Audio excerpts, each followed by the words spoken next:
안녕하세요. 저는 세브란스 병원에서 호흡기내과에서 일하고 있는 김송이라고 합니다. 제가 오늘 말씀드릴 내용은 폐이식 절차에 대한 내용입니다. 폐이식 전에 평가부터 수술 후의 관리까지에 대해서 말씀을 드리고자 합니다. 먼저 오늘 말씀드릴 내용에 대한 목차이고요. 폐이식이 뭔지, 그 다음에 폐이식 절차가 어떻게 되는지, 평가부터 대기자 등록, 폐이식 수술, 수술 후 관리까지 말씀드리도록 하겠습니다. 우선 폐이식이란 뭔가에 대해서 말씀을 드리면 우선은 폐이식의 대상이 되는 환자분들은 기본적으로 호흡기 질환들 중에서 어떤 약물 치료나 외과적 수술 등 여러 가지 치료를 해도 다 효과가 없는 계속 진행되는 말기 호흡기 질환 환자가 대상입니다. 그 대상이 될 수 있는 질환은 굉장히 다양할 수가 있고요. 위의 대상에 해당하는 내용의 호흡기 질환 환자분들은 거의 들어갈 수 있습니다. 가장 많은 적응증들 중에 한 가지는 특발성 폐섬유증과 같은 중증 간질성 폐질환이 주요한 이식의 대상자들 중에 하나이고요. 그 외에 원발성 폐동맥 고혈압이나 그다음에 폐기종, 그다음에 만성 폐쇄성 폐질환이라고 하는 COPD 이 세 가지가 보통 가장 많은 이식의 주요한 원인이 되고요. 그 외에는 이제 뭐 기관지악장증이라든지 드문 종류의 유육종증, 성면폐, 기타 말기 폐질환들이 다 이식의 대상이 될 수 있습니다. 폐이식은 전 세계적으로 고형 장기 이식과는 다르게 대부분이 뇌사자의 폐를 구득해서 이식을 하게 되고요. 문화적으로 일본의 일부와 우리나라에서 이전에 한 건 정도는 생체 폐이식이 있었지만 매우 드물고 뇌사자 폐를 이식을 받게 된다고 이해하시면 될 것 같습니다. 국내의 폐이식 현황은 이 폐이식이라는 게 아주 복합적인 의료가 필요하기 때문에 이 부분이 모두 다 지원이 되는 의료기관들이 많지는 않습니다. 그래서 현재 폐이식이 가능한 의료기관은 10개 미만이고요.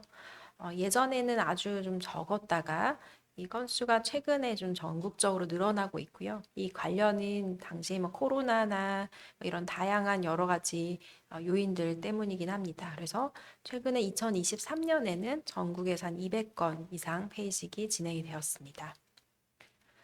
폐이식을 할 때 이제 고려 사항으로 보자면 이 폐이식의 주 목적은 다음과 같습니다. 이 말기 만성 폐질환으로 인해서 호흡곤란으로 일상생활이 어려운 환자 대상으로 우선은 호흡곤란 완화하고 삶의 질을 향상하는 게 목적이 되겠고 워낙에 기대여명이 말기 폐질환으로 인해서 얼마 안 남은 환자분들에게 기대여명 증가를 위해서 이제 이식을 하게 될 수 있는데 이 두 가지가 모두 충족이 되는 경우도 있고 그렇지 않은 삶의 질 향상만의 목적으로 이식을 진행을 하는 질환들도 있습니다. 이거는 질환마다 좀 다를 수 있겠습니다.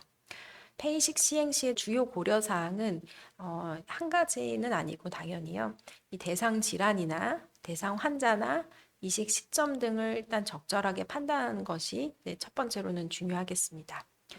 그리고 이런 말기 폐질환 환자분들에게 언제 폐이식을 권하는지도 굉장히 복합 요인들이 평가가 돼야 됩니다. 단일 요인이 아니라 여러 가지 환자의 중증도나 산소 요구량이나 과이산화탄소 정도나 폐기 있는 운동 능력 여러 가지들을 다 종합해서 결정을 하게 되고요.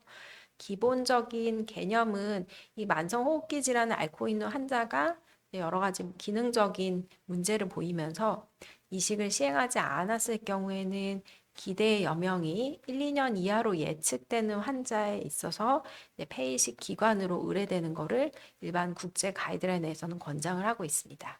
그렇지만 이것도 이제 질환마다 약간 다소는 다르지만 기본적인 개념은 이렇고요. 그 폐이식의 절차를 좀 요약해서 보자면 우선은 이렇게 폐이식이 필요한 시점에 폐이식의 이 전문 기관으로 의뢰가 되고 나면 이 전문 기관에서 호흡기내과, 흉부외과 진료를 보게 됩니다. 그 다음에 이제 환자의 기본적인 이 상황으로 임상 데이터로 폐이식이 필요하고 가능하겠다 정도로 우리가 선별이 되면은 이 과정에서 또 어려운 분들도 있습니다. 그래서 이런 분들이 선별이 되고 나면 우선은 기본적인 절차나 이런 것들에 대한 상담을 먼저 한번 하고요. 그리고 이제 이 관련돼서 우리가 또 이식이 실제로 등록이 적합한지에 대한 기본 검사들이나 이런 진료들이 여러 가지 추가적으로 이루어져야 됩니다. 그리고 나서 여기까지 모두 다 이제 리뷰를 하고 나서 이제 대기 등록을 하고요.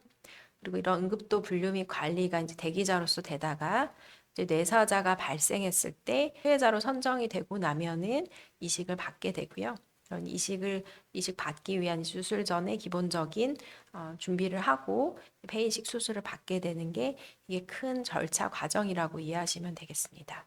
하나하나씩을 또 좀 보고 말씀을 드리겠습니다. 아까 말씀드린 대로 호흡기내과, 흉부외과 진료를 보면서는 기본적인 임상적인 요인으로 봤을 때 이식이 가능하겠는지 우선 1차 선별을 하게 되고요. 그다음에 저희 기관에서 같은 경우는 여러 이식과 관련된 의료진이 모여서 한번 먼저 회의를 1차적으로 진행을 하게 되고요. 그리고 장기 이식 코디네이터를 환자분이 만나셔서 여러 과정이나 또 비용이나 여러 가지 상황에 대한 면담을 받게 됩니다. 또 이 과정에서 이 부분들을 말씀을 듣고 면담을 하고 나서 좀 쉽지 않겠다 결정을 하시는 분들도 있기는 합니다. 폐이식 전 관련된 검사들을 이제 진행을 하게 되는데요. 일반적으로 이제 입원해서 이제 검사들을 여러 가지를 받게 되고 검사들을 받는 이유는 환자분이 이제 첫 번째로 저희가 기본 1차 선별을 하긴 했지만 이식을 받는데 정말 적응증이 되시는 환자분인지 혹은 금기증에 해당되는 문제가 있지는 않은지에 대한 확인을 하는 절차라고 이해를 하시면 되겠고요. 그래서 이제 각종 기본적인 폐에 관련된 기능 검사나 이미지 검사, 그리고 각종 다른 장기의 기능들이 원활한지에 대한 검사들, 특히 이제 심장 쪽의 기능이나 뭐 심혈관 검사나 이런 것들이 이제 주요한 검사들이고, 그 다음에 금기 사항에 해당하는 암 관련된 부분이 문제가 없는지 기본적인 암 검진들도 여기 이제 같이 들어가게 되고요. 이식을 받았을 때 문제가 없는지나 이런 또 각종 합병증 발생 관련된 문제들에 대해서 검토들이 이제 들어가게 돼서 기본적인 협의 진료들을 각종 과에 진행을 하게 됩니다. 이거는 이제 국가에서 아주 기본적으로 법적으로 권유를 하고 있는 이제 검사들인 거고요. 여기에 관련돼서 이제 기본적인 검사들을 이제 진행을 하게 됩니다. 국제 가이드라인에서는 이런 환자분의 그 수혜자로 받는 이제 환자분의 경우에 이 이식에 금기 사항은 없는지 위험 요인은 없는지에 대해서 이렇게 가이드라인으로 정해져 있고요. 물론 이게 다 아주 절대적인 건 아니지만 대부분 이런 금기나 위험 요인을 가지고 있는 경우에는 이식 후에 예후가 아주 불량할 수 있기 때문에 일반적으로는 이제 이런 부분에 해당하는 부분이 있으면은 이식에 적합하지 않다라고 판단하게 됩니다.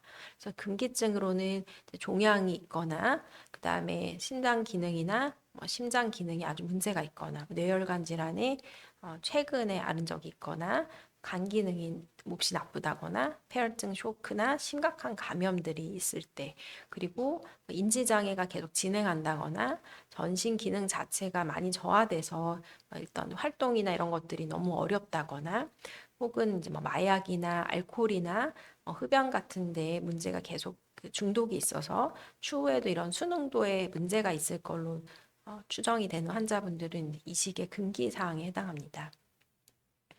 그리고 이식의 초고위험군으로 해당하는 환자들도 유사한데 금기증에서 이제 한 단계 약간 낮은 정도이긴 합니다. 고령이거나 이런 심기능이나 뭐 뇌혈관 기능들이 금기 사항보다는 한 단계 아래지만 몹시 안 좋은 경우라든지 이런 이 비만이나 저체중 여러 가지 기능 저하가 있거나 그 다음에 어떤 정신과 질환이 있다거나 혹은 이식 후에 어떤 가족이나 지지가 되게 중요한데요. 그런 지지가 부족하거나 일부의 감염 질환들이 이식 후에 계속 문제가 될 수가 있기 때문에 이런 것들도 이제 초고위험군에 해당이 돼서 이식이 좀 어려울 수 있습니다. 그리고 이것도 이제 초고위험군보다는 한 단계 아래지만 거의 많이 유사한 내용들이 들어가 있습니다. 약간의 기능적인 그레이드의 차이 정도라고 이해하시면 될 것 같고요. 그래서 주요한 장기들의 문제거나 이런 혈관 장애나 심한 위식도 역류 같은 경우에는 수술 중에 문제가 있거나 수술 후에 또 관리가 쉽지 않은 경우들이 있어서 이런 고위험군에 해당하게 됩니다. 그리고 어떤 활동 장애들을 유발할 수 있어서 수술 후에 회복을 어렵게 할 수 있기 때문에 심한 골다공증이나 비만 이런 것들이 여기에 들어가게 됩니다. 그래서 절차는 그 다음에는 이 검사 결과들을 이식팀에서 다시 리뷰를 하고 의논을 하고 금기사항에 해당하는 것들은 없는지 결정을 하게 됩니다.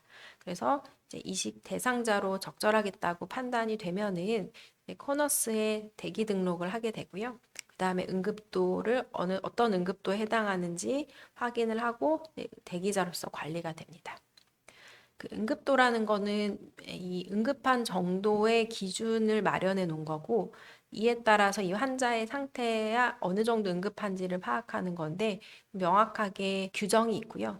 응급도 0인 경우에는 가장 응급한 환자들 대상입니다. 인공호흡기를 부착 중이거나 그다음에 에크모라고 하는 체해막경 심폐기를 가동 중인 환자들인데 이게 몇 년 전에 개정이 있어서 응급도 0인 경우는 3주 이상 지속이 응급도 0인 지속을 할 수 없고요. 3주 이후에는 이제 응급도 1로 변하게 되기는 합니다. 응급도 1도 여러 가지 동맥혈 검사라든지 그다음에 다른 다양한 기준에 의해서 응급도 1에 해당하는지, 응급도 2에 해당하는지, 응급도 3에 해당하는지 기준에 따라서 이제 결정이 되고요. 이 결정된 기준에 맞춰서 그 응급도로 이제 등록을 하게 됩니다. 그렇지만 그 응급도 상황은 환자분의 상태가 변하면 당연히 변할 수 있고요. 그래서 그거는 환자분이 이제 계속 지속적으로 진료를 받으면서 상황이 변하면은 이 기준에 또 맞춰서 응급도를 변동을 요청을 하게 됩니다. 그리고 이제 뇌사자가 발생을 했을 때 결국 그 뇌사자의 이 폐라는 장기를 수혜받을 수 있는지에 대한 선정은 명확하게 법률화가 돼 있고요. 이는 여러 가지 요건들을 점수화해서 이 국립장기조직혈액관리원 커나스라는 곳에서 공정하게 선정이 됩니다. 그래서 이제 선정이 되면은 각 병원으로 이제 연락이 가고 그 병원에서 이 수혜자들한테 연락을 하면서 수술을 준비하게 됩니다. 그 안에 들어가는 요인들은 굉장히 다양하게 있고요. 단순히 대기 순서대로 하는 게 전혀 아니고, 물론 대기 시간도 일부 점수화돼 있긴 하지만, 대기자의 응급한 상황이나, 여러 가지 나이나, 기증자 폐 크기의 차이나, 이런 지리적 근접도나 이런 것들이 다 포함이 돼 있고요. 기본적으로는 일단 혈액형이 서로 받을 수 있는 혈액형인지에 대해서가 일단 기본적으로 맞아야 되긴 합니다. 그 다음에 이제 이식 대상자로 선정이 되면은, 수혜자 선정이 되면은, 입원해 있던 환자는 입원 중으로 수술 전에 이제 준비를 받게 되고요. 이제 외래에서 다니던, 집에 계시던 환자분들 같은 경우는 이제 코디네이터 통해서 일반적으로 연락을 받으면 입원을 해서 이식 수술을 준비를 하고 수술을 들어가게 됩니다. 폐이식 수술은 장기 뇌사자의 장기를 구독하러 가는 수술팀이 또 한 팀 있고요. 그 팀이 공여자의 폐 상태를 다시 한번 수술방에 가서 확인을 하게 됩니다. 왜냐하면 저희가 이제 이 선정될 당시와 또 이 장기를 구독하러 가는 동안에 시간 차이가 있기 때문에 장기의 상태가 변하는 경우들이 간혹 있습니다. 그래서 수혜자 수술방에 가서도 일단은 장기가 괜찮은지 저희가 수혜를 받을 만한 장기인지 확인을 하고 그 다음 수술이 진행을 하게 돼 있습니다. 그리고 일반적으로는 체순환 보조하에 수술을 진행하게 됩니다. 폐이식 수술 후의 관리는 이제 수술을 일단은 받고 나면은 폐이식 환자 같은 경우는 중환자실로 나오게 되고요. 대부분은 인공호흡기를 가지고 나오게 되고 이제 간혹가다 필요시에는 에크모라 하는 체순환기를 가지고 나오게 됩니다. 중환자실에서 치료가 적절히 끝나고 나면은 이제 일반 병동으로 전동이 되고요. 일반 병동에서는 이제 각종 수술 후에 뭐 흉관 관리나 수술 관리, 재활, 뭐 약물 치료, 여러 가지 영양 회복과 뭐 감염 관리 이런 기본적인 수술 후의 관리들이 이루어지게 되고요. 이 기간은 다 개개인차가 있을 수는 있긴 합니다. 네, 수술 직후에 여러 가지 회복 상황이나 이런 것들이 다 좀 다를 수 있기 때문에 차이는 있을 수 있지만 일단 기본적인 절차는 이렇고요. 그래서 적절하게 치료가 끝나고 나면은 일단은 퇴원하고 나면은 주기적으로 평생 외래 방문이 계속 필요합니다. 이유는 우리가 수술을 받게 되고 나면은 면역 억제제라는 거를 이제 평생 복용하게 되는데 그 면역 억제제 관련된 약제 관리가 계속 필요하고 관련 합병증이라든지 이런 부분들에 대한 관리가 계속 필요하기 때문에 이식 후에는 이제 계속 이 관련 진료들을 계속 받아야 된다고 이해하시면 될 것 같습니다. 그리고 이식을 받고 나서도 사실 그게 다 끝은 아니고요. 여러 가지 또 관련 합병증이 거부 반응이라든지 이런 문제들이 발생하는 경우들이 있기 때문에 합병증에 대한 체크나 관리가 또 계속적으로 필요합니다. 그래서 아까 잠깐 말씀드린 대로 평생 면역 억제제라는 게 복용이 필요하고요. 복용이 필요한 이유는 우리 몸에는 이제 적절한 면역 체계가 있는데 그게 외부에서 들어온 뭐 세균이나 박테리아나 이런 것들은 내 몸이 아니기 때문에 공격을 할 수밖에 없는데 이식을 받은 폐 자체가 면역 시스템 내에서는 외부 인자로 확인이 되기 때문에 면역 세포들이 공격을 하게 돼 있습니다. 이제 그거를 막아야 되기 때문에 막고 우리가 받은 폐를 잘 유지를 해야 되기 때문에 그 면역 세포의 기능들을 떨어뜨리기 위한 면역 억제제 복용이 평생 필요한 거고요. 그래서 이 면역 억제제 복용이 면역학적으로 반드시 필요하지만 반대로는 또 이 면역 억제제 자체 때문에 발생하는 문제들이 또 생길 수밖에 없습니다. 면역 상태를 낮추는 약들이기 때문에 감염에 취약해지고 면역 억제제 자체의 특징 때문에 관련 합병증들이 발생할 수 있는 확률들이 올라갑니다.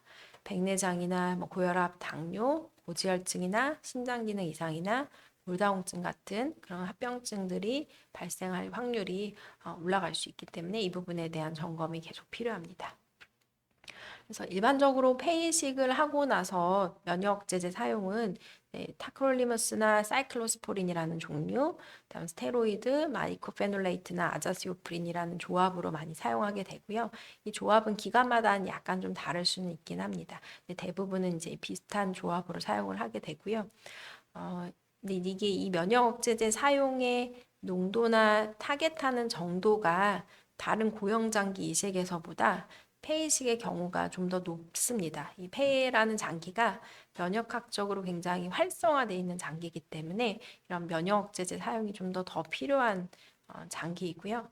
그러다 보니까 이제 또 그에 따른 감염증이나 이런 관련 합병증들이 다른 장기 이식에서보다 좀 더 많이 나타날 수도 있기는 합니다.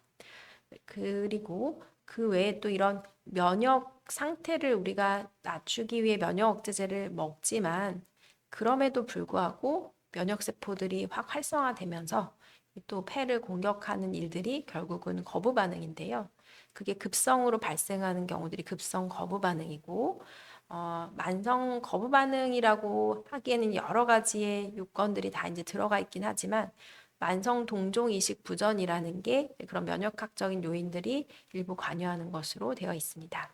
이 급성 거부 반응 같은 경우에는 우리 일반적인 감염 질환하고 상당히 증상이 유사하고요. 심한 발열도 있고 호흡 곤란이나 기침이나 이런 것들이 같이 발생을 초기할 수 있기 때문에 감염인지 거부 반응인지에 대한 구분이 필요한 경우들도 많이 있습니다. 만성 동종 이식 부전이란 거는 이제 폐이식의 장기적인 예후에 가장 문제가 되는 부분이고요. 이 부분에 대한 평가는 주로는 폐기능과 관련된 평가가 이제 주요한 평가이기 때문에 장기적으로 계속적으로 이제 폐기능을 지속해가면서 만성 동종 이식 부전의 발생 여부에 대해서 확인이 필요합니다. 폐이식 후에 이제 기본적인 감염 관리들 관련해서는 아주 기본적인 마스크나 손 씻기나 이런 것들이 아주 중요하고요. 발열 체크나 이런 것들이 기본적으로 이루어져야 되고 이식 직후에 몇 달간은 이런 공공장소 같은 데는 가능한 한 최대한 절제를 하는 게 필요하고 예방 접종을 적절하게 하는 게 필요합니다.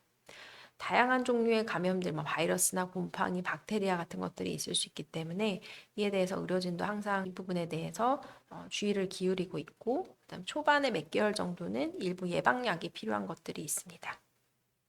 그다음 일반적인 일상 관리도 굉장히 중요한데요. 건강한 식사가 필요하고, 그다음에 이 중에서 날 음식이나 자몽 같은 건 이식 환자들은 피해야 됩니다. 건강 보조식품이나 한약류나 생약류는 이 약과 면역제제와 어떤 상호작용이 있을지 우리가 예측할 수가 없기 때문에 복용하지 않아야 하고요. 금연 금주가 당연히 중요하고 적절한 운동 중요하고요. 기본적으로 약제를 아주 적절하고 시간 맞춰서 잘 투여하는 게 필요합니다. 정기적인 병원 방문이 잘 이루어져야 되고, 그다음에 적절한 시기에 적절한 예방 접종이 중요합니다. 그리고 앞에서 말씀드린 대로 여러 가지 약제 자체에 의한 또 합병증들이 있을 수 있고, 그다음에 꼭 약제와 이식 자체가 아니더라도 일반적인 일반인들이 또 걸릴 수 있는 모든 질환들이 당연히 걸릴 수 있기 때문에 건강검진이나 암검진이나 그다음에 안과검진 같은 것들이 지속적으로 잘 이루어져야 됩니다. 그래서 요약하면은 폐이식은 여러 질환으로 일반적인 치료로 회복되지 않는 말기 폐질환 대상으로 이루어지는 거고요. 모든 환자가 가능한 것은 아니고 적응증이나 금기증이 있습니다. 폐이식 전 검사랑 의료진의 여러 판단들을 거쳐서 이 이식에 적합한 수혜자라고 판단이 되면은 호너스에 대기 등록을 하고 뇌사자가 이제 발생했을 때 호너스에서 법적으로 정해진 기준 아래 공정하게 수혜자를 선정을 하고 그 수혜자에 이제 선정이 되면 수술을 진행을 받게 됩니다. 폐이식 수술 직후에 중환자실을 거쳐서 보통 일반 병동에서 회복 후에 퇴원을 하고 회복 기간은 개인 차이가 있을 수 있지만 이 부분은 이제 일반적으로 꼭 필요한 부분입니다. 그다음 퇴원 후에도 평생 동안 적절한 관리가 필요하겠습니다. 네, 경청해 주셔서 감사합니다.